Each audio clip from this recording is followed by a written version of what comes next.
Korupsi berasal dari bahasa Latin yaitu corruptio. Kata ini sendiri memiliki kata kerja corrupere yang artinya busuk, rusak, menggoyahkan, memutar balik, atau mengoyok. Menurut Andi Hamzah dalam bukunya Pemberantasan Korupsi, dari bahasa Latin itulah kemudian turun ke bahasa di Eropa seperti bahasa Inggris yaitu corruption, korup, bahasa Prancis yaitu corruptio, dan bahasa Belanda yaitu corrupti atau korupti. Dari bahasa Belanda inilah kata ini turun ke dalam bahasa Indonesia yaitu korupsi. Menurut perspektif hukum, definisi korupsi secara gamblang telah dijelaskan dalam 13 buah pasal dalam Undang-Undang Nomor 31 Tahun 1999 yang telah diubah dengan Undang-Undang Nomor 20 Tahun 2001 tentang Pemberantasan Tindak Pidana Korupsi. Berdasarkan pasal-pasal tersebut, korupsi dirumuskan ke dalam 30 bentuk atau jenis tindak pidana korupsi. Pasal-pasal tersebut menerangkan secara terperinci mengenai perbuatan yang bisa dikenakan sanksi pidana karena korupsi. Ke-30 bentuk atau jenis tindak pidana korupsi tersebut pada dasarnya dapat dikelompokkan sebagai berikut.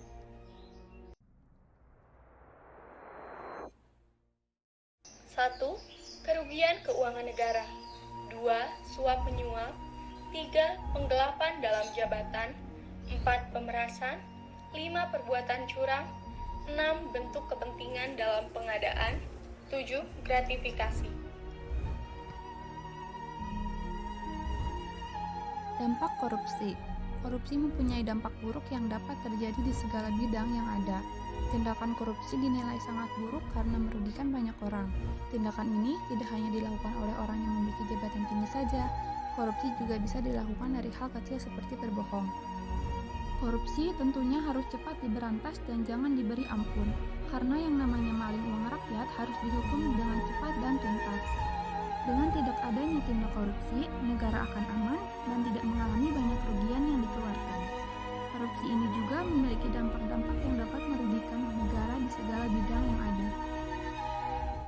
Berikut contoh korupsi. Dinyatakan korupsi, Bupati Mesuji divonis 8 tahun penjara.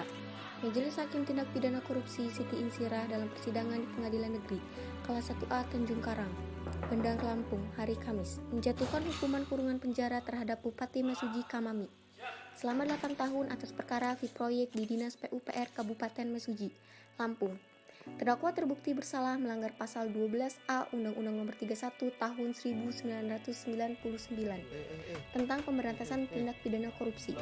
Selain 8 tahun kurungan penjara, Kamami juga dibebankan untuk membayar denda sebesar 300 juta subsidiar kurungan penjara selama 5 bulan. KPK juga telah menetapkan Bupati Wanasari dan pimpinan pabrik Infinity Sejahtera sebagai tersangka.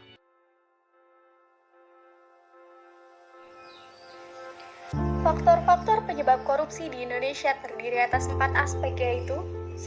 Aspek perilaku individu, yaitu faktor-faktor internal yang mendorong seseorang melakukan korupsi seperti adanya sifat tamak, moral yang kurang kuat menghadapi godaan, penghasilan yang tidak mencukupi kebutuhan hidup yang wajar, kebutuhan hidup yang mendesak, gaya hidup konsumtif, malas atau tidak mau bekerja keras, serta tidak diamalkannya ajaran-ajaran agama secara benar.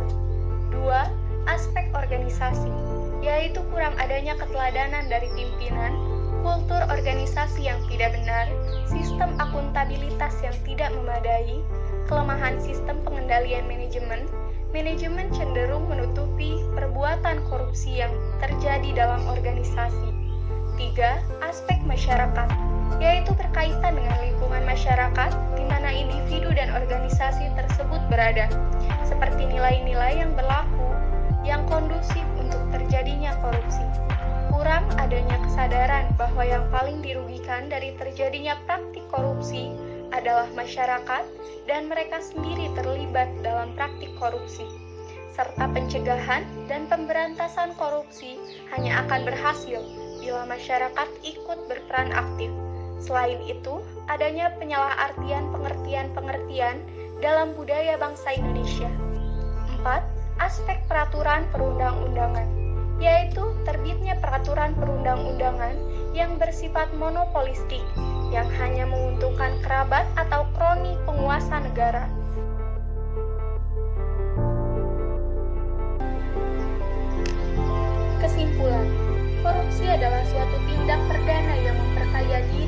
yang secara langsung merugikan negara atau perekonomian negara. Jadi, unsur dalam perbuatan korupsi meliputi dua aspek. Aspek yang memperkaya diri dengan penggunaan kekuasaan dan aspek penggunaan uang negara untuk kepentingannya. Adapun penyebabnya antara lain ketiadaan dan kelemahan pemimpin, kelemahan pengajaran dan etika, kolonialisme, penjajahan, rendahnya pendidikan, kemiskinan, tidak adanya hukuman yang keras, kelangkaan lingkungan yang subur untuk perilaku korupsi, rendahnya sumber daya manusia, serta struktur ekonomi. Meskipun pemberantasan korupsi menghadapi berbagai kendala, namun upaya pemberantasan korupsi harus terus-menerus dilakukan dengan melakukan berbagai perubahan dan perbaikan.